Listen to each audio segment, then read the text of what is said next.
আসসালামু আলাইকুম সুপ্রিয় শিক্ষার্থীরা, কেমন আছো তোমরা? আশা করছি প্রত্যেকেই ভালো আছো, সুস্থ আছো, নিরাপদে আছো। আমি ভালো আছি, যদিও আমি আজকে একটু অসুস্থ, তারপরে ভালো আছি। আমার আজকের অনলাইন ক্লাসে তোমাদেরকে স্বাগত জানাচ্ছি। আমি তোমাদেরকে আজকে যেই বিষয়টা পড়াবো সেটা হচ্ছে ফিনান্স, ব্যাংকিং ও বীমা তৃতীয় পত্রের চেক, বিনিময় বিল এবং অঙ্গীকারপত্র, এই এই অধ্যায়টা নিয়ে আলোচনা করব। আমি কিন্তু তোমাদেরকে যখন হস্তান্তরযোগ্য ঋণের দলিলের সেকেন্ড ক্লাসটা নিয়েছি, সেখানে অলরেডি আমি এই চ্যাপ্টারের উপর ক্লাস শুরু করেছিলাম, যেখানে চেকের সংজ্ঞা, চেকের পক্ষসমূহ, চেকের গুরুত্ব ইত্যাদি নিয়ে আলোচনা করা হয়েছে। আজকে আমি মূলত তোমাদেরকে যেটা পড়াবো সেটা হচ্ছে চেকের প্রকারভেদ। তো আগে আমরা একটু চেক কি সেটা স্মরণ করে নিই। চেক হলো এমন একটি লিখিত দলিল যেটা ব্যাংক সরবরাহ করে থাকে তার গ্রাহক বা আমানতকারীকে, এবং সেই লিখিত দলিলটি যখন আমানতকারী ব্যাংকে উপস্থাপন করে তখন কিন্তু ব্যাংক তার অর্থ প্রদানে বাধ্য থাকে। অর্থাৎ চেক হলো একটি শর্তহীন নির্দেশনামা যেটি আমানতকারী ব্যাংকের উপর প্রস্তুত করে থাকে। আমরা যদি 1881 সালের হস্তান্তরযোগ্য যে ঋণের দলিল আইন আছে সেই আইন অনুযায়ী সংজ্ঞা বলতে যাই চেকের, তাহলে চেক হচ্ছে এমন একটি বিনিময় বিল যা কোনো ব্যাংকের উপর প্রস্তুত করা হয় এবং যার অর্থ চাহিদা মাত্র পরিশোধ্য। তো এটা হলো চেক। তাহলে চেক যদি আমরা বিশ্লেষণ করি, আমরা কিছু কিছু বিষয় দেখতে পাই। সে বিষয়গুলো কি? যে চেক হলো একটি শর্তহীন নির্দেশনামা। এটি ব্যাংক কর্তৃক তার গ্রাহককে সরবরাহকৃত একটি ছাপানো ফর্ম, যেখানে আমানতকারী ব্যাংকে অর্থ পরিশোধের নির্দেশপত্র প্রণয়ন করে। ব্যাংকের নিকট অর্থাৎ আমানতকারী ব্যাংকারকে উদ্দেশ্য করে কিন্তু এই নির্দেশনামাটি প্রস্তুত করে। প্রাপক নিজেকে বা অন্য কোনো প্রাপককে বা বাহককে এর অর্থ অর্থাৎ চেকের অর্থ পরিশোধের নির্দেশ দেয়। চেকের অর্থ ব্যাংকের কাউন্টার থেকেও সংগ্রহ করা যায়, আবার যদি সেটা ক্লিয়ারিং চেক হয় তাহলে সেটা ব্যাংক অ্যাকাউন্টে জমা দেওয়ার মাধ্যমে সেই অর্থ সংগ্রহ করা যায়। তাহলে যদি সমস্ত শর্ত পূরণ করে তাহলে কিন্তু চেকের অর্থ পরিশোধে ব্যাংক বাধ্য থাকবে। এই হলো আমাদের চেক। দেখো, প্রাচীনকাল থেকেই কিন্তু এই যে আমাদের যে ব্যাংকিং ব্যবস্থাটা সেটা কিন্তু চলে আসছে, এবং চেক হলো এই ব্যাংকিং ব্যবস্থাটার একটি জনপ্রিয় মাধ্যম। অর্থাৎ অর্থ উত্তোলন ও হস্তান্তরের জন্য চেক অত্যন্ত জনপ্রিয় একটি মাধ্যম। তাহলে এই চেকের প্রকারভেদটা কি সেটা আমরা এখন দেখব। তোমরা যদি বোর্ডে তাকাও তাহলে দেখবে আমি একটি ছক এঁকে রেখেছি চেকের প্রকারভেদ। প্রথমে যেটি লিখেছি বাহকের চেক। বাহকের চেক কি? তোমরা যদি একটু নিচের দিকে তাকাও, আমি একটা চেক, আমি আসলে নিরাপত্তাজনিত কারণে কোনো অরিজিনাল চেক তোমাদেরকে অনলাইনে দেখাচ্ছি না, ক্লাসে হলে আমি অবশ্যই দেখাতাম। আমি একটু লিখে রেখেছি, তোমরা দেখো যে চেক, এই যে চেকটি রয়েছে সেখানে কি লিখেছি। প্রথমে প্রাইম ব্যাংক লিমিটেড, আইবিবি তিলকুষা, পাশে হচ্ছে রাউটিং নাম্বার ব্যাংকটির, এখানে চেকের বইয়ের নাম্বার, মানে এই যে পাতাটা সেই পাতাটার নাম্বার, আর আজকের ডেট। আমি আজকের ডেটে চেকটি ইস্যু করবো, সেজন্য আজকের ডেট। দেখো লেখা আছে পে টু, সাথে লেখা আছে অর বিয়ারার, অর্থাৎ বাহককে। এখন আমি যদি কোনো ব্যক্তিকে চেকটি দিতে চাই, তখন আমি যে পরিমাণ অ্যামাউন্ট দিতে চাই সেই অ্যামাউন্ট এখানে কথা অঙ্কে লিখবো, আর এখানে কথায় লিখবো, প্লাস এখানে আমার সিগনেচার থাকবে। যদি আমি সিগনেচার ঘরটি আঁকিনি, এখানে আমার সিগনেচার থাকবে। তো এটা হচ্ছে একটা বাহক চেক, যেহেতু এখানে লেখা আছে কি অর বিয়ারার। তাহলে বাহক চেক কি? বাহক চেক হচ্ছে কোনো ব্যক্তি বা বাহক যেটি ব্যাংকের কাউন্টারে উপস্থাপন করার সাথে সাথে সেই চেকের অর্থ সংগ্রহ করতে পারে, তাকে বলা হচ্ছে বাহক চেক। বাহক চেক হস্তান্তরের ক্ষেত্রে কোনো অনুমোদনের প্রয়োজন হয় না, এবং এটি সহজেই হস্তান্তরযোগ্য। আর এ কারণে এই চেকটি কিন্তু অন্যান্য চেকগুলোর থেকে অনেক কম নিরাপদ। যদিও ব্যবসা বাণিজ্যে বাহক চেক ব্যাপকভাবে ব্যবহৃত হয়, কিন্তু অন্যান্য চেকের থেকে এটি কম নিরাপদ। এরপরে আসি আমরা হুকুম চেক। হুকুম চেক কি? হুকুম চেকও এরকমই একটি চেক। এখানে অর বিয়ারার কথাটা লেখা আছে। অর বিয়ারার যেটা আমি বলছিলাম যে অথবা বাহককে, এখানে বলা থাকে যে অথবা আদেশ অনুসারে, অর্ডার অনুসারে, এই কথাটা লেখা থাকে। মানে চেক একই ধরনের, কিন্তু অর বিয়ারার জায়গায় কথা লেখা থাকে কি অথবা আদেশ অনুসারে, এই কথাটুকু লেখা থাকবে। এবং বাহক চেকের সাথে এটার পার্থক্যটা কি? হুকুম চেকটা হচ্ছে এমন এক ধরনের চেক যেটা অবশ্যই অনুমোদনের দ্বারা হস্তান্তর করা হয়। অর্থাৎ এই চেক যিনি পাবেন সে প্রাপক বা অনুমোদন বলে প্রাপক ছাড়া অন্য কেউ কিন্তু ব্যাংকে নিয়ে উপস্থাপন করলে সেই চেকের অর্থ সংগ্রহ করতে পারবে না। এক্ষেত্রে এই চেকটি বাহক চেক অপেক্ষা অধিক নিরাপদ। তবে তোমাদের মনে কোশ্চেন আসতে পারে, তাহলে এই চেকের ব্যবহার কেন কম?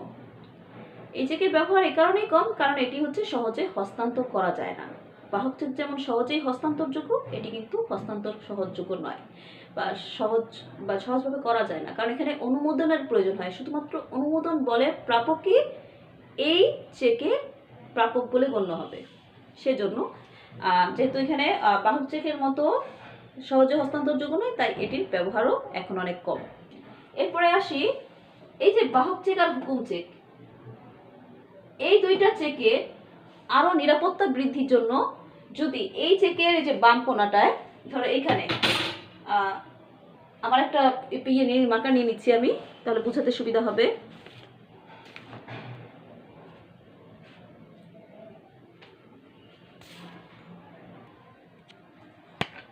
আমরা যদি এই যে দেখো এভাবে আড়াআড়ি দুটো দাগ দিই, ঠিক আছে, তাহলে বাহক চেক এবং হুকুম চেককে যদি বাম কোণের উপরে আড়াআড়ি ভাবে দুটো দাগ দিই, তাহলে এই বাহক চেকটা কি হয়ে গেল? একটি দাগ কাটা চেক হয়ে গেল। এখন এই যে দাগ কাটা চেক হলো, এই দাগ কাটার উপর নির্ভর করে কিন্তু আবার এই দাগ কাটা চেককে দুভাগে ভাগ করা হয়। অর্থাৎ তথ্যের উপর ভিত্তি করে দাগ কাটা চেককে দুই ভাগে ভাগ করা হয়। এবং এই চেকগুলো, এই দাগ কাটা চেকগুলো কিন্তু একজন প্রাপক চাইলে সহজেই কাউন্টারে গিয়ে ভাঙাতে পারবে না। সেজন্য তাকে আগে নিজের হিসেবে, ব্যাংক হিসাবে গিয়ে এই চেকটি, দাগ কাটা চেকটি জমা দিতে হবে। তারপরে এর অর্থ যখন ব্যাংক কর্তৃক সংগ্রহিত হবে, তারপরে আবার সে নিজের একটি চেক কেটে এই অর্থ সংগ্রহ করবে। ধরো আমি যদি তোমাকে একটি দাগ কাটা চেক দিই, তাহলে তোমাকে কি করতে হবে? সেই দাগ কাটা চেকটি তোমার ব্যাংক হিসাবে নিয়ে জমা দিতে হবে। জমা দেওয়ার পরে ব্যাংক এই দাগ কাটা চেকের অর্থ সংগ্রহ করে তোমার অ্যাকাউন্টে জমা করবে। তারপরে তুমি তোমার একটি চেক, ওই যে চেক বই রয়েছে সেই চেক বই থেকে একটি চেক দিয়ে চেক কেটে ওই অর্থ সংগ্রহ করতে হবে। তাহলে আমরা একটা জিনিস দেখি যে দাগ কাটা চেক তথ্যের ভিত্তিতে কয় ধরনের?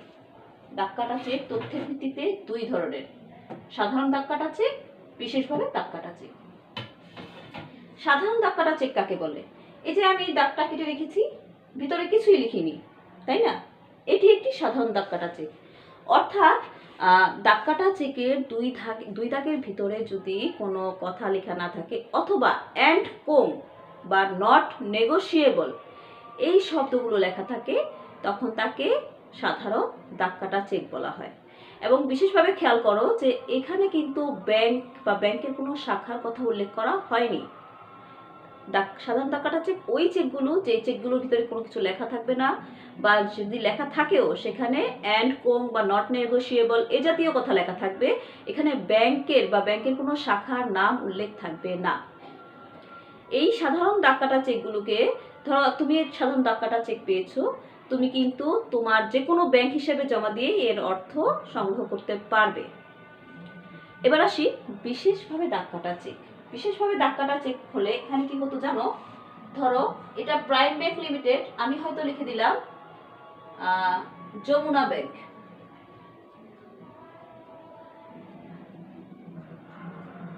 সরি, জায়গা নেই দেখে হয়তো বাইরে চলে গেল। এই যে আমি এখানে ভিতরে যমুনা ব্যাংক লিখলাম, এর মানে হচ্ছে কি, এই যমুনা ব্যাংকের প্রাপকের যে হিসাব রয়েছে সেই হিসাবে এই বিশেষ দাগ কাটা চেকটি জমা দিয়ে অর্থ সংগ্রহ করতে হবে। তাহলে এবার আসি বিশেষ দাগ কাটা চেক কাকে বলে। বিশেষ দাগ কাটা চেক হচ্ছে যখন বাহক চেক বা হুকুম চেকের বাম কোণে আড়াআড়ি যে দাগ কাটা হয়েছে, সেই দাগের ভিতরে যদি কোনো ব্যাংকের নাম অথবা ব্যাংকের কোনো শাখার নাম উল্লেখ করে দেওয়া থাকে এবং সেটা উল্লেখ করে তারপরে চেকটিকে প্রস্তুত করা হয়, তাহলে সেটি হচ্ছে বিশেষভাবে দাগ কাটা চেক। এবং এক্ষেত্রে কিন্তু প্রাপক যে কোনো শাখা থেকে অর্থ সংগ্রহ করতে পারবে না। অর্থাৎ প্রাপকের যে কোনো ব্যাংকে কিন্তু অ্যাকাউন্ট থাকলে, যে কোনো শাখা বা যে কোনো ব্যাংক থেকে এটা সংগ্রহ করতে পারবে না। তাকে সংগ্রহ করতে হবে এই যে এখানে উল্লেখিত ব্যাংক বা ব্যাংকের যে শাখা রয়েছে সেই ব্যাংক বা শাখা থেকে। এবং সেখানে প্রাপকের হিসাবে জমা দিয়ে তারপরে এর অর্থ উত্তোলন করতে হয়। নিরাপত্তার দিক থেকে সাধারণত বিশেষভাবে দাগ কাটা চেক সবচেয়ে নিরাপদ, কারণ এর মাধ্যমে একজন গ্রাহককে যখন অর্থ সংগ্রহ করতে হয় সেখানে তাকে নির্দিষ্ট ব্যাংক হিসাব সিলেক্ট করে দেওয়া হয় বা নির্দিষ্ট ব্যাংকের শাখা সিলেক্ট করে দেওয়া হয়, ব্যাংকের নির্দিষ্ট ব্যাংক সিলেক্ট করে দেওয়া হয়। ফলে এই চেকটি যদি হারানো যায় বা কেউ যদি পেয়ে এটাকে ব্যাংকে উপস্থাপন করতে চায় তাহলে সে কিন্তু এটা করতে পারবে না, কারণ এটা অত্যন্ত নিরাপদ একটি চেক। এবার আসি আমরা মার্কেট চেক বা চেক কার্ড। দুটো কথাই হচ্ছে মার্কেট চেক বা চেক কার্ড। মার্কেট চেক কাকে বলে?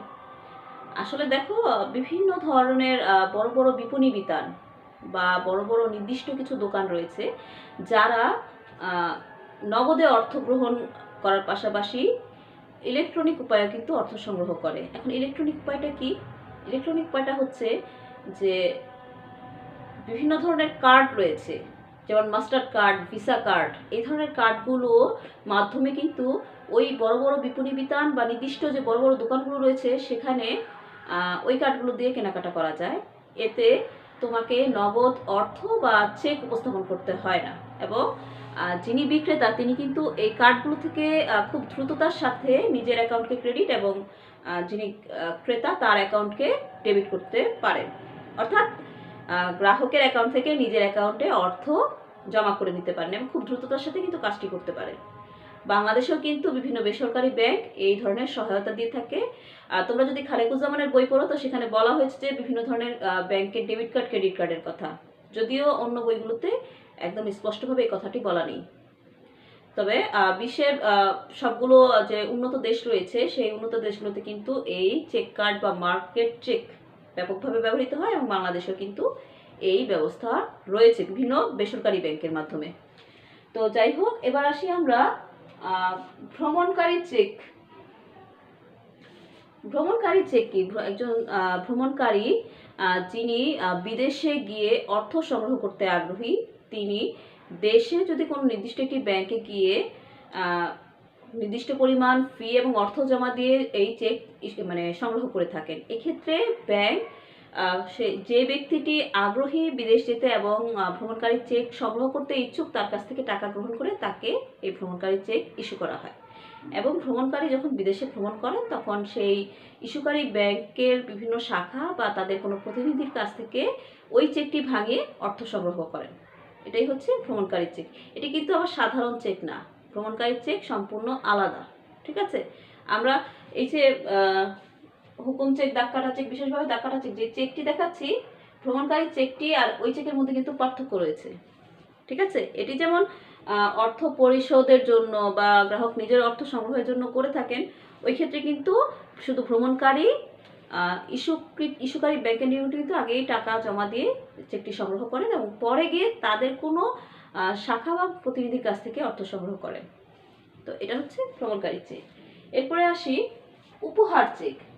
উপহার চেক কি? উপহার চেক হচ্ছে কিছু ব্যাংক রয়েছেন যারা এই ধরনের চেক ইস্যু করে থাকে। সাধারণত প্রিয়জনদেরকে উপহার দেওয়ার উদ্দেশ্যেই এই ধরনের চেক সংগ্রহ করা হয়। এক্ষেত্রে নির্দিষ্ট পরিমাণ টাকা ইস্যুকারী ব্যাংকে জমা দিয়ে এই চেক সংগ্রহ করতে হয়, এবং এই চেক অনেকটা প্রাইস বন্ডের মতো। এই চেকও কিন্তু নির্দিষ্ট মেয়াদে সুদ পাওয়া যায়, এবং প্রাইস বন্ডের মতো এখানেও কিন্তু ড্রয়ের মাধ্যমে পুরস্কার পাওয়ার সম্ভাবনা রয়েছে। তো এই ছিল আমার গিফট চেক। আমি ক্লাসে হলে তোমাদেরকে গিফট চেকটা দেখাচ্ছি, নিরাপত্তার কারণে এখানে দেখাতে পারছি না বলে দুঃখিত। এবার আসি অন্যান্য চেক। এখন অন্যান্য চেকের মধ্যে প্রথমে যেটা আছে ফাঁকা চেক। তো ফাঁকা চেকে চন্দ্রবিন্দু নেই, আমরা একটু চন্দ্রবিন্দু দিয়ে দিই। ফাঁকা চেক। ফাঁকা চেক কি? ধরো আমি এই যে চেকটা প্রস্তুত করেছি, দেখো এখানে আমার সিগনেচার যদি দিয়েও দিই, আমি টাকার পরিমাণ কিন্তু আমি লিখি নেই। লিখি নেই। যেহেতু আমি টাকার পরিমাণ লিখি নেই এবং আমার সমস্ত কর্মকাণ্ড কমপ্লিট হয়েছে, ধরো আমি একটা সিগনেচারও দিয়ে দিই। ধরো এখানে আমি একটা সিগনেচার দিয়ে দিলাম, হ্যাঁ, অথচ আমি কিন্তু টাকার পরিমাণ অঙ্কে এবং কথায় লিখিনি। তার মানে এটি হচ্ছে ফাঁকা চেক। অর্থাৎ যে চেক প্রস্তুত করা হয় কিন্তু টাকার অঙ্ক খালি রেখে প্রাপককে প্রদান করা হয় এবং পরে প্রাপক ব্যাংকে উপস্থাপনের পূর্বে নিজে টাকার অঙ্ক বসিয়ে তারপরে ব্যাংক থেকে অর্থ সংগ্রহ করে, মানে টাকার অঙ্ক বসিয়ে সেটা ব্যাংকে উপস্থাপন করে এবং টাকার মানে চেকের অর্থ সংগ্রহ করে, সেই চেকটাকে বলা হচ্ছে ফাঁকা চেক। অর্থাৎ যিনি আমানতকারী বা ব্যাংকের গ্রাহক, তিনি যখন প্রাপককে মানে অর্থের পরিমাণ উল্লেখ না করে যে চেক প্রদান করেন সেটাকেই ফাঁকা চেক বলা হয়। এবং তোমরা জানো বিভিন্ন নাটক সিনেমায় আমরা দেখেছি যে ব্ল্যাঙ্ক চেক বলে, সেই ব্ল্যাঙ্ক চেকই হচ্ছে এই ফাঁকা চেক। এখন এই ফাঁকা চেক কিন্তু আবার সবাই সবাইকে দেয় না, এটা সাধারণত খুব বিশ্বস্ত বা খুব প্রিয়জন না হলে কিন্তু এই ফাঁকা চেক দেওয়া হয় না। তো এই ছিল আমার ফাঁকা চেক, এবং এটি কিন্তু অনিরাপদ একটি চেক। যদি হারিয়ে যায় বাই চান্স, তাহলে যে কোনো অ্যামাউন্টের টাকা যিনি পেয়েছেন তিনি কিন্তু অর্থ উত্তোলন করে নিতে পারেন। এরপরে আসি পূর্ব তারিখের চেক। হারানো চেকটা আমি একটু পরে করাচ্ছি, পূর্ব তারিখের চেক করি। পূর্ব তারিখের চেক কি? আজকে কত তারিখ? আজকে আমাদের 6 ফেব্রুয়ারি, তাই না? তো এই যে 6 ফেব্রুয়ারির আমি যদি ধরো 5 জানুয়ারির একটি চেক ইস্যু করি আজকের দিনে, তাহলে সেটি হচ্ছে পূর্ব তারিখের চেক। অর্থাৎ চেক ইস্যু যেদিন করা হলো তার পূর্বের কোনো তারিখ দিলে, তারিখ দিয়ে যদি চেকটি প্রস্তুত করা হয় তাহলে সেটা হচ্ছে পূর্ব তারিখের চেক। এক্ষেত্রে একটি সমস্যা রয়েছে। পূর্ব তারিখের চেকের ক্ষেত্রে দেখতে হবে যে এটি যেন বাসি চেক না হয়ে যায়, অর্থাৎ এটি মেয়াদ উত্তীর্ণ যাতে না হয়ে যায়। কারণ মেয়াদ উত্তীর্ণ বলে গণ্য হলে কিন্তু ব্যাংক অর্থ প্রদান করবে না। ব্যাংকের কাছে অবশ্যই যে দেশে এটি প্রস্তুত করা হচ্ছে সেই দেশের নির্দিষ্ট আইন মেনে মেয়াদ উত্তীর্ণ হওয়ার আগেই কিন্তু এটিকে উপস্থাপন করতে হবে। তো এটি বলা হচ্ছে যে পূর্ব তারিখের চেক হচ্ছে যে তারিখে প্রস্তুত করা হয় যেটি, সেই তারিখ না দিয়ে তার পূর্ববর্তী কোনো তারিখ দেওয়া হলে সেটিকে বলা হচ্ছে পূর্ব তারিখের চেক। এরপরে আসি বাসি চেক। বাসি চেক কি? যেটা আগে বললাম বাসি চেক। বাসি চেক হচ্ছে এমন একটি চেক যে চেকের মেয়াদ ওই দেশের নির্দিষ্ট আইন অনুসারে ব্যাংকে যদি উপস্থাপন না করা হয়, অর্থাৎ আইন অনুসারে যে নির্দিষ্ট মেয়াদ রয়েছে সেই মেয়াদ অনুসারে যদি উপস্থাপন না করা হয় তাহলে সেটি একটি বাসি চেক বা বাতিল চেক বলে গণ্য হবে। বাংলাদেশে সাধারণত এই মেয়াদ হচ্ছে 6 মাস। অর্থাৎ ধরো আমি আজকে 1 জানুয়ারি একটি চেক পেলাম, সেটা আমাকে অবশ্যই 31 জুলাই মানে 31 জুনের মধ্যে, 6 মাস 31 জুনের মধ্যে সেটাকে আমার ক্যাশ করাতে হবে বা ব্যাংকে উপস্থাপন করে সেটাকে ভাঙাতে হবে, তার অর্থ সংগ্রহ করতে হবে। এটা যখনই ধরো আমি যদি যাই 8 জুলাই তারিখে, এই 1 জানুয়ারি ইস্যুকৃত চেকটা যদি আমি 8 জুলাই তারিখে ব্যাংকে উপস্থাপন করি তাহলে কিন্তু ব্যাংক কর্তৃপক্ষ আমাকে কোনোরূপ অর্থ প্রদান করবে না এবং এটি বাতিল বলে গণ্য হয়েছে এই মর্মেই কিন্তু আমাকে তথ্য দিবে, যেহেতু এই চেকের মেয়াদ অনুযায়ী কিন্তু আমি অর্থটা সংগ্রহ করিনি, ব্যাংকে এই চেকটাকে উপস্থাপন করিনি। এটাই হচ্ছে বাসি চেক, যেটা মেয়াদ উত্তীর্ণ হওয়ার পরে ব্যাংকে উপস্থাপন করা হয়। এরপরে আসি পরবর্তী চেক। পরবর্তী তারিখের চেক, আসলে পরবর্তী চেক না, পরবর্তী তারিখের চেক।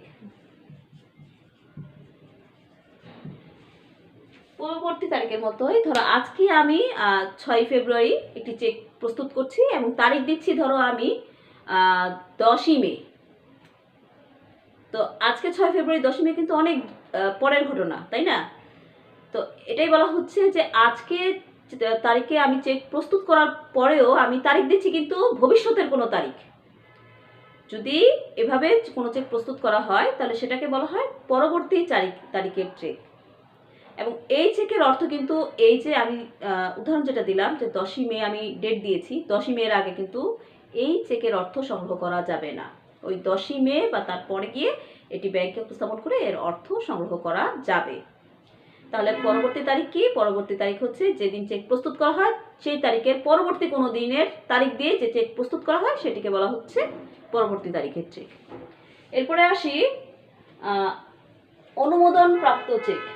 অনুমোদন প্রাপ্ত চেক কি? অনুমোদন প্রাপ্ত চেক হচ্ছে যখন কোনো চেক ইস্যু করা হয় বা সেটা ব্যাংকে উপস্থাপন করা হয় তার পূর্বে যদি ওই ব্যাংকের মানে যে ব্যাংকের উপর চেকটি প্রস্তুত করা হচ্ছে সেই ব্যাংকের কোনো ঊর্ধ্বতন কর্মকর্তা বা ম্যানেজারের অনুমতি নিতে হয়, অনুমোদন নিতে হয়, তাকে বলা হচ্ছে অনুমোদন প্রাপ্ত চেক। অর্থাৎ কোনো চেক প্রস্তুত এবং উপস্থাপনের পূর্বে যদি সেই যে ব্যাংকের উপর প্রস্তুত করা হচ্ছে সেই ব্যাংকের কোনো ম্যানেজার বা ঊর্ধ্বতন কর্মকর্তার অনুমতি নিয়ে প্রস্তুত করা হয় তাকে বলা হচ্ছে অনুমোদনপ্রাপ্ত চেক। এবং এক্ষেত্রে সবসময় কিন্তু অনুমোদনপ্রাপ্ত চেক তৈরি করতে হয় না। এটা কখন করতে হয়? যখন কোনো মানে বিশাল অঙ্ক লাভে বিশাল অঙ্কের একটি চেক প্রাপ্তির বিষয় থাকে, তখন এই ক্ষেত্রে অনুমোদন নিতে হয়। অথবা ধরো তুমি সঞ্চয়ী হিসাবে যে সীমা রয়েছে তোমার, সেই সীমার ঊর্ধ্বে গিয়ে যদি তুমি অর্থ সংগ্রহ করতে চাও, সেক্ষেত্রে তোমাকে এই অনুমোদন প্রাপ্ত চেক সংগ্রহ করতে হবে। এরপরে আসি হারানো চেক। ধরো আমি একটি চেক প্রস্তুত করলাম, সেটা বাহক চেক হোক বা হুকুম চেক হোক বা যেই চেকই হোক না কেন, সেটা হারিয়ে গেল প্রস্তুতের পরে, কিন্তু ব্যাংকে উপস্থাপনের আগে হারিয়ে গেল, সেই চেকটিকে বলা হচ্ছে হারানো চেক। হারানো চেকের ক্ষেত্রে গ্রাহক কি করবে? গ্রাহক অবশ্যই সাথে সাথে যে ব্যাংকের উপর চেকটি প্রস্তুত করা হচ্ছে তাকে জানাবে, যাতে সে প্রয়োজনীয় আইনানুগ ব্যবস্থা গ্রহণ করতে পারে। যদি গ্রাহক এই কাজটি না করে, অর্থাৎ যে প্রস্তুতকারী এই কাজটি না করে, তাহলে ব্যাংক যদি চেক উপস্থাপন হওয়ার সাথে সাথে অর্থ প্রদান করে অন্য কোনো ব্যক্তিকে, তাহলে সেজন্য ব্যাংক দায়ী থাকবে না। আমি সহজ করে বলছি, ধরো আমার একটি চেক আমি তোমাকে দিলাম, চেকটি তোমার কাছ থেকে হারিয়ে গেল। এখন তুমি যেহেতু প্রাপক, তুমি সাথে সাথে কি করবে? আমাকে জানাবে। আমি কি করব? সেটা আমার ব্যাংককে জানাবো। আমার ব্যাংক প্রয়োজনীয় ব্যবস্থা নেবে। এখন তুমি চেকটা হারানোর পর তোমার মনে হলো যে এটা আসলে কোনো ব্যাপার না, আমি ব্যাংকে যাই, ধীরে সুস্থেই যাই। হয়তো তুমি কয়েক ঘন্টা দেরি করে ব্যাংকে গেলে বা আমাকে জানালে, দেখা গেল এর মাঝখানে যে চেকটি পেয়েছে সে অলরেডি চেকের অর্থ ব্যাংক থেকে সংগ্রহ করে নিয়েছে।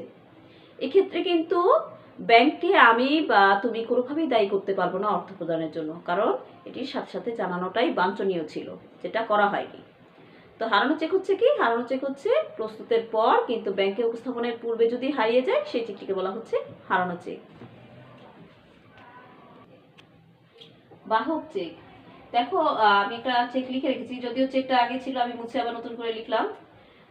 বাহক চেক কি সেটা তোমাদেরকে ক্লাসে শুরুতেই বলেছি, যে বাহক চেক হলো যে চেকটি ব্যাংকে উপস্থাপনের পর ব্যাংক তার বাহককে অর্থ পরিশোধে বাধ্য থাকে, তাকে বলা হচ্ছে বাহক চেক। অর্থাৎ বাহক চেক এমন একটি চেক যেটি যে কোনো ব্যক্তি বা বাহক ব্যাংকে উপস্থাপন করলে তার অর্থ ব্যাংক পরিশোধ করে বা বাহক সহজেই অর্থ সংগ্রহ করতে পারে।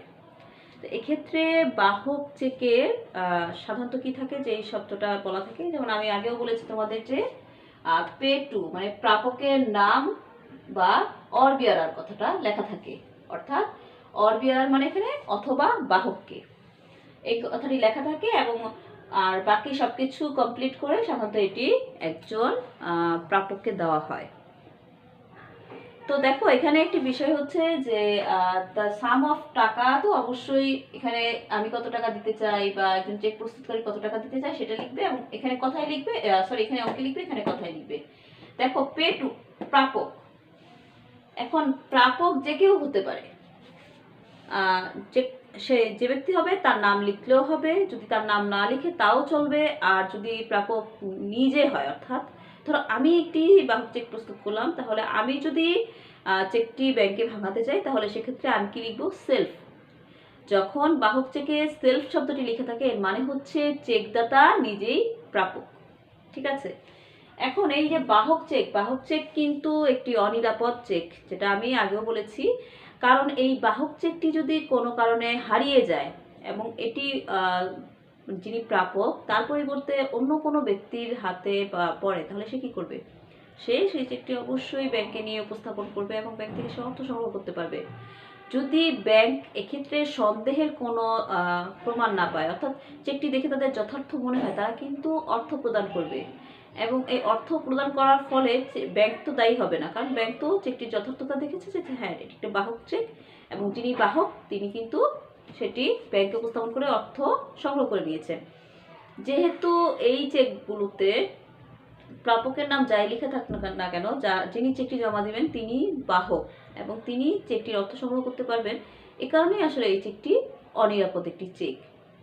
আবার কোম্পানির ক্ষেত্রেও কিন্তু আরেকটি নিয়ম রয়েছে, যে কোম্পানির ক্ষেত্রে যিনি প্রাপক তিনি যদি প্রতিষ্ঠান হন, অর্থাৎ কোনো প্রতিষ্ঠানকে যদি চেকটি ইস্যু করা হয়, তাহলে সেই প্রতিষ্ঠানের যিনি প্রাপক তিনি কিন্তু সেই প্রতিষ্ঠানের সিল কি করবেন? সেই চেকের মধ্যে দিয়ে স্বাক্ষর করে তারপরে সেটি কিন্তু ব্যাংকে উপস্থাপন করবেন।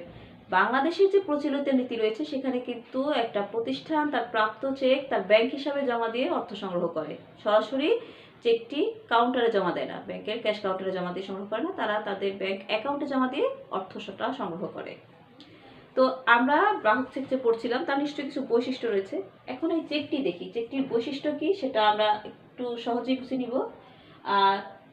অন্যান্য চেকের মতো অবশ্যই এই চেকটিরও শাখার নাম, কোন ব্যাংকের চেক, চেকের সিরিয়াল নাম্বার কি, তারিখ কত, এগুলো লেখা থাকবে। এগুলো সব থেকেই সেম। এক্ষেত্রে প্রথম যে বৈশিষ্ট্য সেটি হচ্ছে অর বিয়ারার, অর্থাৎ বাহক চেকে এই অর বিয়ারার কথাটি উল্লেখ থাকবে। আর যখন সিগনেচার করে এটি কাউকে দেওয়া হবে, সে এখানে প্রাপকের নাম না লিখে যদি দেওয়া হয় তাহলেও কিন্তু এই চেকটি বৈধ বলে গণ্য হবে এবং এই চেকটি অর্থ ব্যাংক পরিশোধ করবে। অর্থাৎ বাহক চেকের অন্য একটি বৈশিষ্ট্য হলো কি, যে চেকটিতে কোনো প্রাপকের নাম উল্লেখ না থাকলেও চেকটি বৈধ এবং এই চেকের অর্থ ব্যাংক কোনো রকম সন্দেহের কারণ না থাকলে মানে অর্থটি পরিশোধ করতে বাধ্য হবে। এবং এখানে প্রাপকের নামে আমি যেটা বলছি, প্রাপক নিজেকেও লিখতে পারে, অন্য কোনো ব্যক্তিকেও লিখতে পারে এবং কিছু নাও লিখতে পারে। তার মানে তিনভাবেই কিন্তু এই চেকটি বৈধ বা ব্যাংকে উপস্থাপন যোগ্য। বাহক চেক একটি কম নিরাপদ চেক, বাহক চেকের রূপান্তর যোগ্যতা রয়েছে এবং বাহক চেক দাগ কাটা চেকের মানে দাগ কেটে এটাকে অধিক নিরাপদ করতে পারে। সেক্ষেত্রে যিনি বাহক তিনিও করতে পারেন, যিনি চেক দাতা তিনিও করতে পারেন। অর্থাৎ দাগ কেটে বাহক চেককে অধিক নিরাপদ করা যায়। তবে বাহক চেকের মাধ্যমে কিন্তু সাধারণত বড় অঙ্কের লেনদেন হয় না। তো এইগুলো ছিল আসলে বৈশিষ্ট্য। এখন আমরা দেখি যে বাহক চেকের সুবিধা কি। বাহক চেকের সুবিধা হচ্ছে যে এটি সহজ ব্যবহার। সারা বিশ্বেই বাহক চেক একটি বহুল ব্যবহৃত চেক, যেখানে অনেক একাধিক লেনদেন করা যায়। অর্থাৎ একটি চেকের মাধ্যমে কিন্তু একাধিকবার লেনদেন করা যায়, যেহেতু যিনি বাহক তার হাতে থাকলেই তিনি ওই চেকটির ধারক এবং তিনি যখন ব্যাংকে উপস্থাপন করছেন তিনি অর্থ সংগ্রহ করতে পারছেন। তাই এটি খুব সহজেই ব্যবহার করা যায়। এটি একটি অন্যতম সুবিধা এই বাহক চেকের ক্ষেত্রে। এবার আসি সহজ হস্তান্তর। সাধারণত অর্পণের মাধ্যমেই বাহক চেক হস্তান্তর করা যায়, কোনো ধরনের অনুমোদন বা পৃষ্ঠাঙ্কনের প্রয়োজন পড়ে না। শুধুমাত্র অর্পণ, অর্থাৎ আমি তোমাকে একটি চেক দিলাম, বাহক চেক দিলাম, তোমার নাম লিখে দিলাম বা নাম না লিখেও দিলাম, সেটা অর্পণ করে দিলাম, তুমি এই অর্পণের মাধ্যমেই কিন্তু চেকটির মালিক হয়ে গেলে।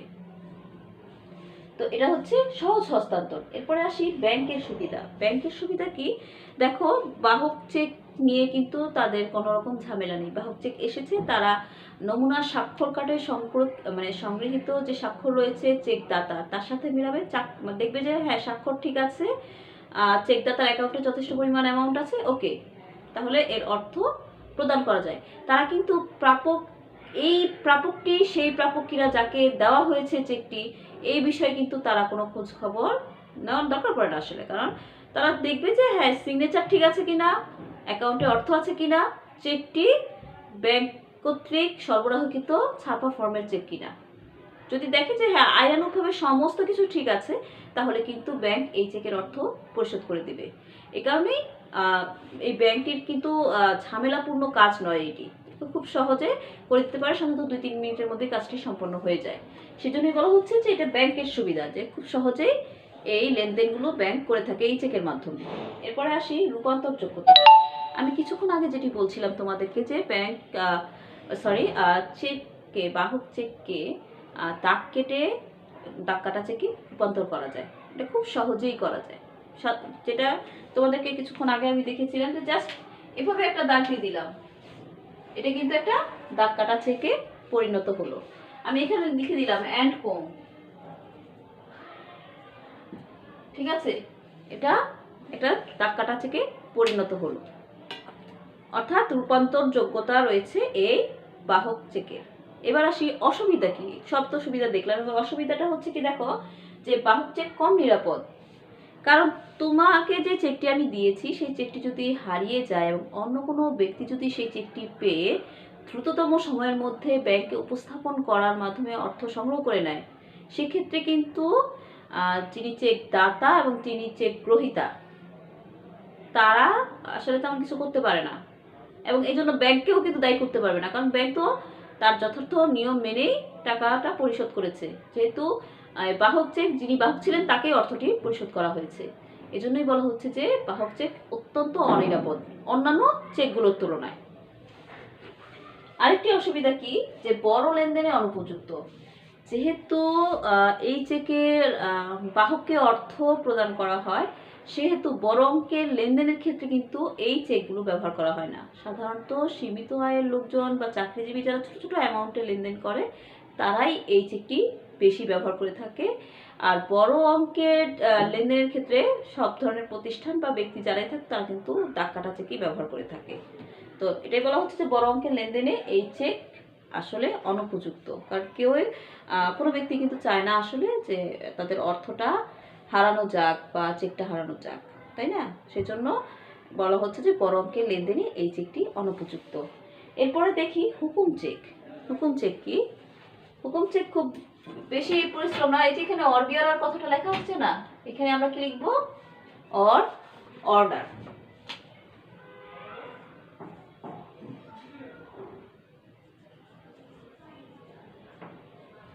এই হয়ে গেল আমার হুকুম চেক। তাহলে এবার আসি হুকুম চেক। হুকুম চেক হচ্ছে যেই চেকে প্রস্তুতের সময় লেখা হয় যে প্রাপককে অথবা কি আদেশ অনুসারে, অর্ডার। দেখো অর্ডার কথাটি লেখা থাকে, এখানে কিন্তু প্রাপকের নাম লিখতে হয়।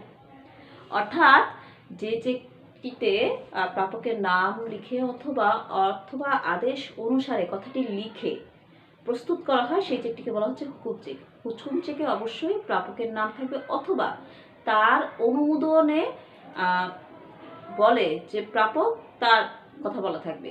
এবং অবশ্যই এই প্রাপকের বা অনুমোদন বলে প্রাপকের যে পরিচিতি, গ্রহণযোগ্য পরিচিতি নিশ্চিত হয়ে তারপরে কিন্তু ব্যাংক এই চেক উপস্থাপনকারীকে অর্থ পরিশোধ করবে। সেক্ষেত্রে এই চেকটি যিনি উপস্থাপন করলেন, যিনি প্রাপক বা অনুমোদন বলে প্রাপক, তার যে গ্রহণযোগ্য পরিস্থিতি এটি কে নিশ্চিত করবে? নিশ্চিত করতে সাধারণত 3 শ্রেণীর ব্যক্তিকে অনুমোদন দেওয়া হয়, অর্থাৎ 3 শ্রেণীর ব্যক্তি ক্ষেত্রে যোগ্য বলে বিবেচিত হয়। তারা হলেন কি, যে ব্যাংকের কোনো গ্রাহক অথবা ব্যাংকের কোনো কর্মচারী অথবা ওই এলাকার কোনো বিশিষ্ট ব্যক্তি, যিনি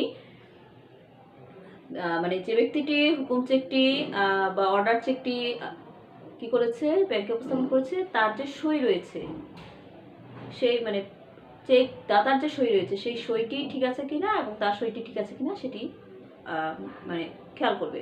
অর্থাৎ প্রাপকের সইটি শনাক্তকরণের মাধ্যমে এই গ্রহণযোগ্যতা নিশ্চিত করা হবে।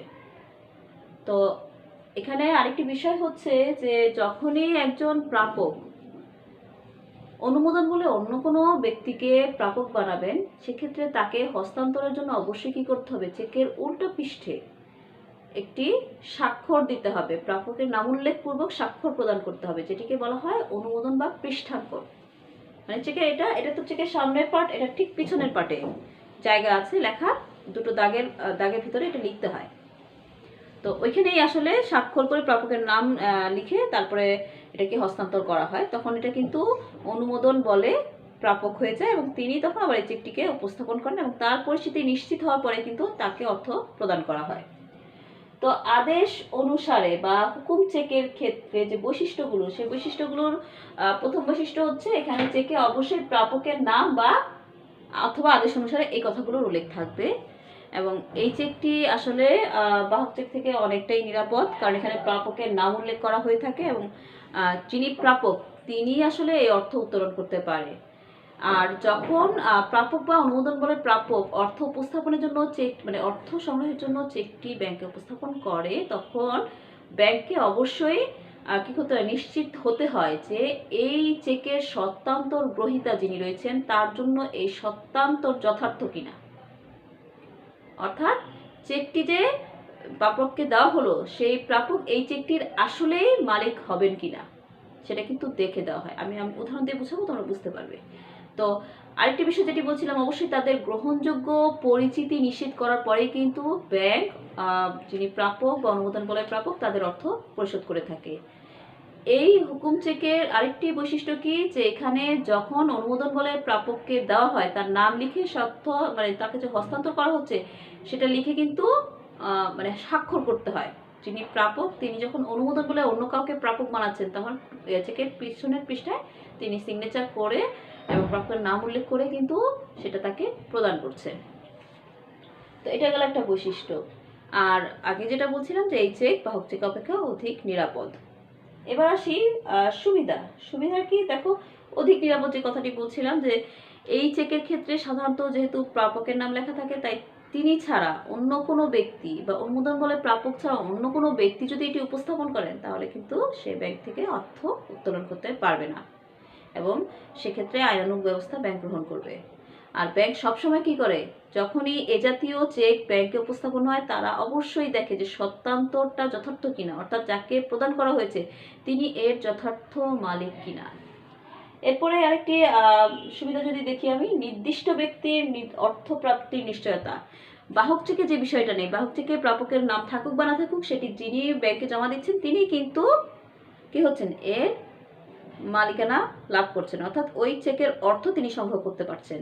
কিন্তু হুকুম চেকে কিন্তু তা না। হুকুম চেকে যেটা আমি বলছিলাম, যে তাদের যে ব্যক্তির নাম লেখা হয়েছে, প্রাপকের নাম লেখা হয়েছে, তার কিন্তু গ্রহণযোগ্য পরিচিতি গ্রহণ করার পরেই তারপরে তাকে অর্থ পরিশোধ করা হয়। আগে আমি যেটা বলছিলাম যে তিন ধরনের ব্যক্তি তার সইটাকে নিশ্চিত করেছেন, হ্যাঁ এটা তার সই, এটা নিশ্চিত করার পরে কিন্তু তাকে অর্থ পরিশোধ করা হয়। যদিও আজকাল এই বিষয়টা হয় না। আজকাল হচ্ছে যেহেতু আমাদের স্মার্ট কার্ড রয়েছে, এনআইডি কার্ড রয়েছে, সেই কার্ডের ফটোকপি দিলেই যথেষ্ট। তারপরেও কিন্তু এখানে অবশ্যই পরিচিতি গ্রহণ করার বিষয়টি থেকেই যায়, অর্থাৎ যিনি প্রাপক তিনিই কিন্তু পাচ্ছেন, বা যিনি অনুমোদন বলে প্রাপক তিনিই কিন্তু পাচ্ছেন। তো এত কিছু হুকুম চেকের সুবিধা রয়েছে। অসুবিধাটা কি রয়েছে? অসুবিধা হচ্ছে যে এই চেকটি সহজে হস্তান্তর করা যায় না, কারণ এটি সংজ্ঞায় কি বলা হয়েছে, যে 1881 সালের সংজ্ঞা যেটি ছিল সেখানে বলা হয়েছে এটি অনুমোদন বলে এবং অর্পণের দ্বারা হস্তান্তর করা যায়। তো এখানে দুইটি কথা রয়েছে, একটা হচ্ছে অনুমোদন দ্বারা এবং অর্পণের দ্বারা, অর্থাৎ অনুমোদন করে এটি অর্পণ করলে এটি হস্তান্তর হবে, তার আগে কিন্তু এটা হস্তান্তর হবে না। তার মানে এটি হস্তান্তর যোগ্যতা যেটা রয়েছে সেটা বাহক চেকের তুলনায় কিন্তু কম, মানে সহজে হস্তান্তর করা যায় না।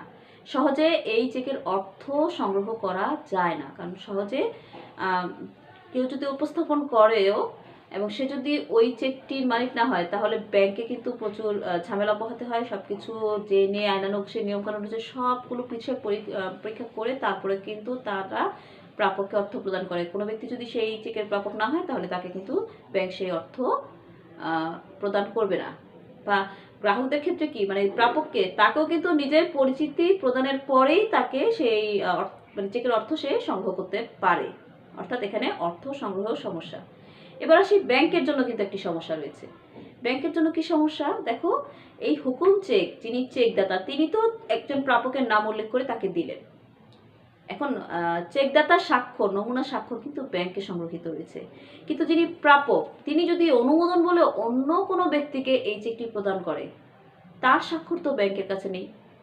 এক্ষেত্রে আবার কি করতে হয়, সেই চেকদাতা যিনি আছেন তাকে আবার আসতে হয়, এসে তিনি আবার প্রাপককে নিশ্চিত করেন যে হ্যাঁ তিনি এনাকে দিয়েছেন, আবার ওনার স্বাক্ষর ঠিক আছে কিনা সেটা দেখে তারপরে কিন্তু অনুমোদন বলে যিনি প্রাপক তিনি আসেন। তিনি মানে এখানে কিন্তু তিনটা পক্ষ জড়িত, তাই না? অর্থাৎ এই যে তিনটা পক্ষের, এক পক্ষের শুধু সিগনেচার জমা থাকে, বাকি যে দুইজন তার সিগনেচার তো ব্যাংকে নেই, ফলে ব্যাংক কর্মীদের কিন্তু অনেক ঝামেলা পোহাতে হয় এই ধরনের চেকগুলো অর্থ পরিশোধের ক্ষেত্রে। তো এই চেকে যেমন সুবিধা আছে, অসুবিধাও অনেক বেশি। আর যেহেতু সহজে হস্তান্তরযোগ্য না, সহজে অর্থ সংগ্রহ করা যায় না, তাই এই চেকের ব্যবহারও কিন্তু অনেক কম। তো এবার আসি আমরা দাগ কাটা চেক। তো এখন আমরা যে দাগ কাটা চেক করবো, সেই দাগ কাটা চেক কাকে বলে? আমি ক্লাসের শুরুতে দাগ কাটা চেক সম্পর্কে আলোচনা করেছি। দাগ কাটা চেক হচ্ছে হুকুম চেক বা বাহক চেকের উপরে আড়াআড়ি দুটি সমান্তরাল রেখা অঙ্কিত করা হলে, উপরের বাম কোণে আড়াআড়ি দুটি সমান্তরাল রেখা অঙ্কিত করা হলে তার কিছু কিছু লেখা থাকুক বা না থাকুক, তবু সেটাকে দাগ কাটা চেক বলা হচ্ছে। এক্ষেত্রে যখন যে আড়াআড়ি সমান্তরাল রেখা টানা হয় সেটাকে দাগ কাটা বলা হয়, আর যে চেকের উপর এই আড়াআড়ি সমান্তরাল রেখা টানা হয় তাকে দাগ কাটা চেক বলা হয়। দাগ কাটা চেক অবশ্যই যিনি প্রাপক তিনি ব্যাংকে হিসাবে জমা দিয়ে তারপরে এর অর্থ সংগ্রহ করতে পারেন। সাধারণত ক্যাশ কাউন্টারে জমা দিয়ে এই অর্থ সংগ্রহ করা যায় না, সাধারণত না, আসলে আমাদের দেশের ক্ষেত্রে আবশ্যক এটা যে ব্যাংক অ্যাকাউন্টে জমা দিয়ে তারপরে এই অর্থ সংগ্রহ করতে পারবে। তো আসি আমরা এই বাহক চেকটাকে, দেখো এই যে বাহক চেকটার সাথে, যদি আমি বাহক চেক করাচ্ছি না, বাহক চেকটা এটা একটা বাহক চেক, এটার আড়াআড়ি দুটো সমান্তরাল কোণ এঁকেছি। কোথায় এঁকেছি? এই যে বাম দিকে, দেখো আমার বাম দিক, এটা হচ্ছে আমার বাম দিক, ওটা ডান হাত ডান দিক, এটা বাম হাত বাম দিক, এবং বাম দিকের উপরের কোণায়, এই কর্নারটায় আমি কিন্তু দুটো দাগ কেটেছি, এবং এটার ভিতরে কিন্তু আমি লিখেছি, যদি আমি কিছু নাও লিখতাম তারপরেও কিন্তু এটা একটা দাগ কাটা চেক বলে গণ্য হতো।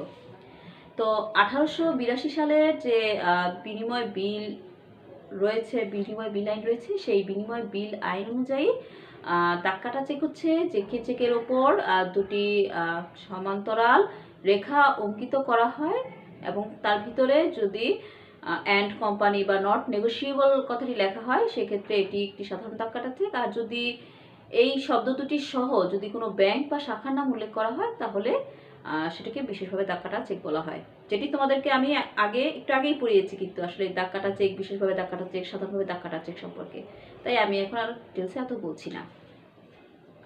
তো যেহেতু দাগ কাটা চেক, এখানে কিন্তু কি বলা হয়েছে যে এটি হস্তান্তর কিভাবে করা হয়, দাগ কেটে চেকের বাম পাশের উপরে যে অংশটা রয়েছে সেই অংশে দুটি সমান্তরাল দাগ অঙ্কিত করে এটাকে দাগ কাটা করার পরে এটি প্রাপককে হস্তান্তর করা হয়। এখানে কিন্তু সরাসরি অর্পণের মাধ্যমে বা অনুমোদন দিয়ে তারপরে অর্পণের মাধ্যমে নয়, পার্থক্যটা কিন্তু একটু খেয়াল করুন। এখানে দাগ কাটার পরে গিয়ে কিন্তু প্রাপককে এটি হস্তান্তর করা হচ্ছে। এখন আসি আমরা এই দাগ কাটা চেকের বৈশিষ্ট্য কি। দাগ কাটা চেকের বৈশিষ্ট্য অবশ্যই এই বাম দিকের উপরে কোণাকোণে দুটি দাগ কাটা হয়েছে, এর ভিতরে কিছু লেখা রয়েছে, আবার কোনো কিছু যদি নাও থাকে, ধরো এখানে কিচ্ছু লেখা নেই, শুধু দুটো দাগ কাটা, এই আমি শুধু দাগ কেটে দিলাম, তাহলে এটা কি হলো, শুধু দাগ দেওয়ার ফলেও কিন্তু এটি একটি দাগ কাটা চেক বলে গণ্য হলো। এই যে শুধু দাগটা কেটে দিলাম চেকের আড়াআড়ি ভাবে সমান্তরাল, এইটাই কিন্তু দাগ কাটা চেকে রূপান্তরিত হয়ে গেল। এখন এই যে কিছু লেখা থাকবে না থাক, তারপরেও এটা কি একটা দাগ কাটা চেক। আবার এটার ভিতরে যদি আমি লিখি যে ব্যাংক, ধর আমি দেখলাম যে অ্যান্ড কোম্পানি, অ্যান্ড কোম্পানি, তাহলে এটা হয়ে গেল কি, এটাও কিন্তু দাগ কাটা চেক। যখন দাগ ছিল না তখনও দাগ কাটা চেক, এটা অ্যান্ড কোম্পানি লেখার পরেও কিন্তু এটা দাগ কাটা চেক। তাহলে এটা কোন ধরনের দাগ কাটা চেক? এটা সাধারণ দাগ কাটা চেক। কিন্তু আমি যদি লিখতাম অ্যান্ড কোম্পানি যমুনা ব্যাংক, তাহলে তখন এটা কি হতো? বিশেষভাবে দাগ কাটা চেক। অর্থাৎ দাগ কাটা চেকের আরেকটি বৈশিষ্ট্য হচ্ছে দাগের ভিতরে কিছু লেখা থাকতেও পারে, নাও থাকতে পারে, দুই অবস্থাতেই কি এটি দাগ কাটা চেক বলে গণ্য হবে। এরপরে আসি প্রাপকের নাম উল্লেখ। দাগ কাটা চেকে এই যে এই জায়গাটায়, ধরো আমি মিস্টার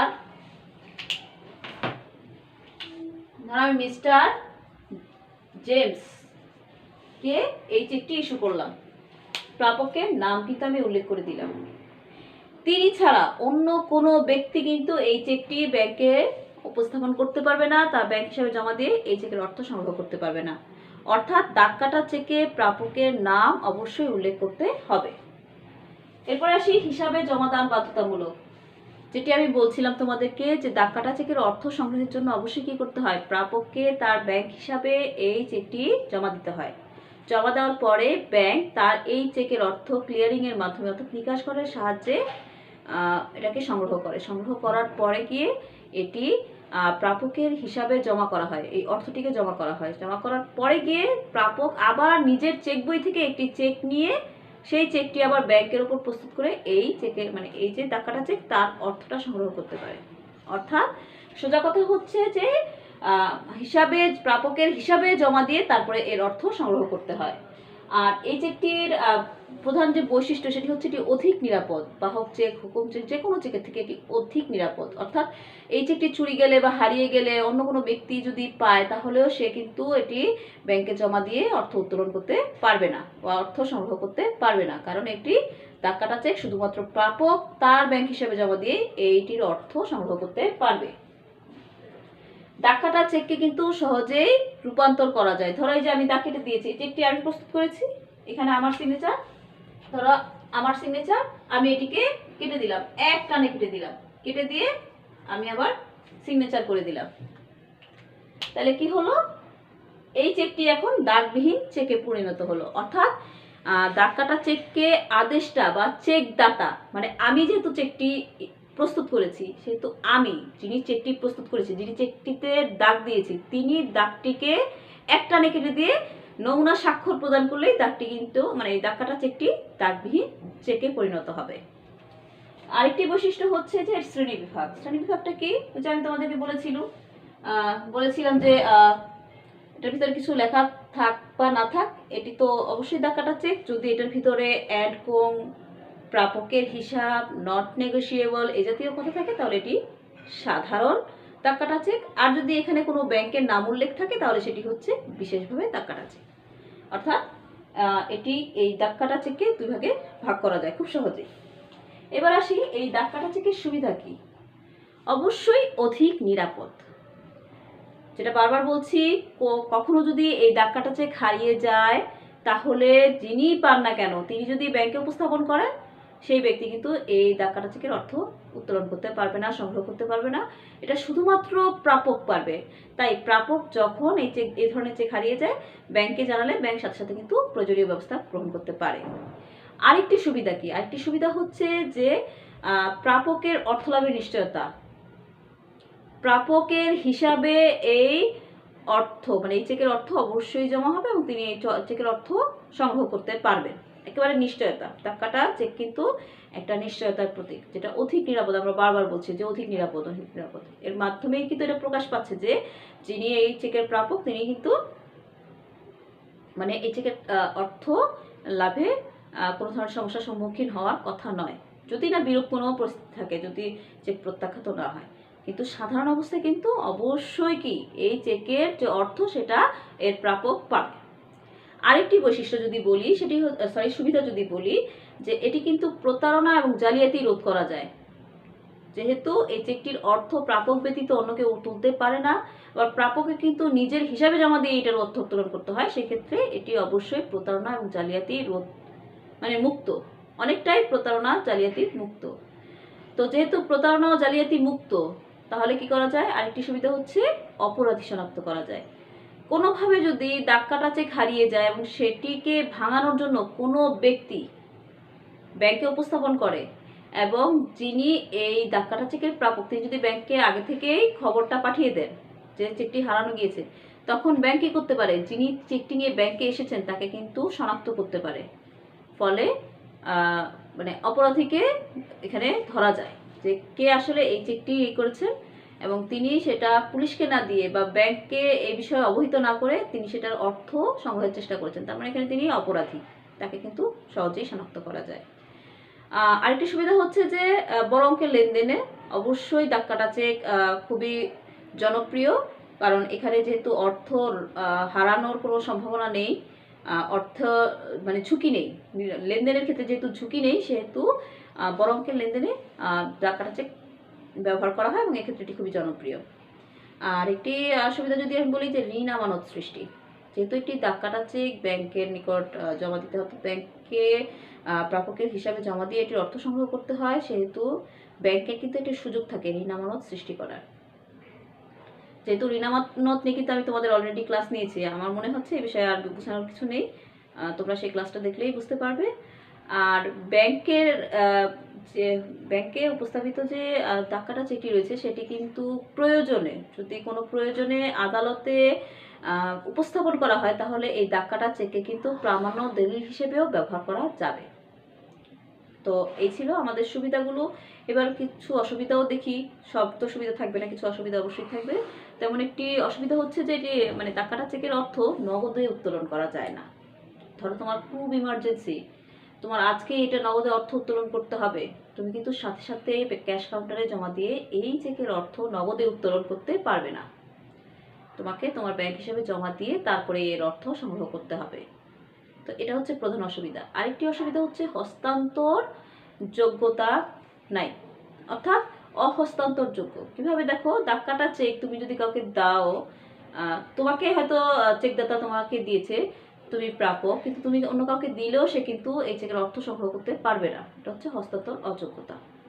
আর আরো একটি অসুবিধা কি, আরো একটি অসুবিধা হচ্ছে যে অর্থের উপযোগিতা আসলে এখানে হ্রাস পায়। কিভাবে হ্রাস পায়? হুকুম চেক বা বাহক চেক দিয়ে কিন্তু একাধিকবার লেনদেন করা যায়, কিন্তু এই দাগ কাটা চেক দিয়ে কিন্তু একবারই লেনদেন করা যায়। অর্থাৎ বারবার যে অর্থের ব্যবহার, অর্থের যে উপযোগ, সেই উপযোগটা কিন্তু এখানে বৃদ্ধি পাচ্ছে না, উপযোগটা কমে যাচ্ছে দাগ কাটা চেকের মাধ্যমে। এই কারণেই অর্থের উপযোগ কমে যায়। তো এই ছিল আজকে তোমাদের সাথে আমার ক্লাস। নেক্সট ক্লাস পর্যন্ত তোমরা প্রত্যেকেই ভালো থাকো, সুস্থ থাকো, স্বাভাবিক থাকো। অবশ্যই বাসায় অবস্থান করো। তোমাদের সকলকে ধন্যবাদ। আল্লাহ হাফিজ।